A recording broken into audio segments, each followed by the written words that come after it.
سلام، من شیبام و اولین ولاگ یوتیوب من خیلی خوش اومدید. با قلب زیاد روی پیجامم.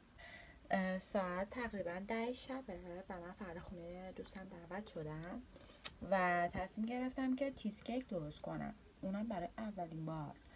یه سری ویدیو نگاه کردم که چی کار باید بکنم و یه ذرم سفارش دادم چیزایی که میخواستم و رسیده. الان میخوام درست کنم ببینیم که چجور میشه. و این چیزکیک متفاوته. یا بچه ها فردا میمیرن اسال بسال چیزی، یا اینکه خوششون میاد و خوشمزه میشن. برزم توی میرزه زمین که با تبلیغات در جن بی جمع هزاران شرکت موفق استفاده یادم نرفته نگران نباش.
این دیگه پخش نمیشه. خب من حاضر شدم برم چیزکیک ها رو تو فریزر در بیارم و let's go. چیزکیک در نهایت این شکلی شدش.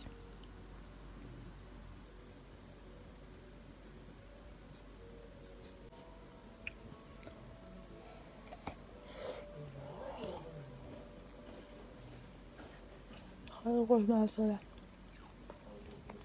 مامی اومده.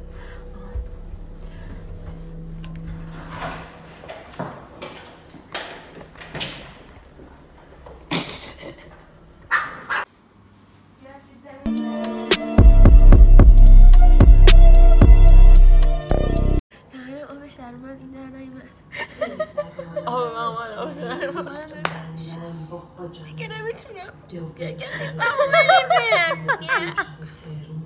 من اینطوری میخورم چیزکیک. آن در اومد چیزکیک هم در من جان. هر چقدر افسردگی دارم الان با این چیزکیک حال میشه خیس که کاغذش هم خیسه. حالم خوب نیست. خیلی خوشم میاد از چیزکیک خیس. یه بیرونی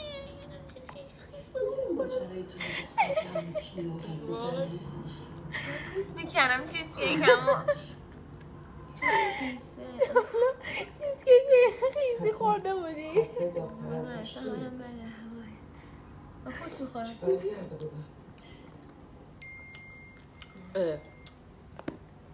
خوبه چیزکیک خیس؟ هر کی میخواد خوشبخش تو زندگیش بشه شیوا رو با چیزکیک های خیسش بگیره.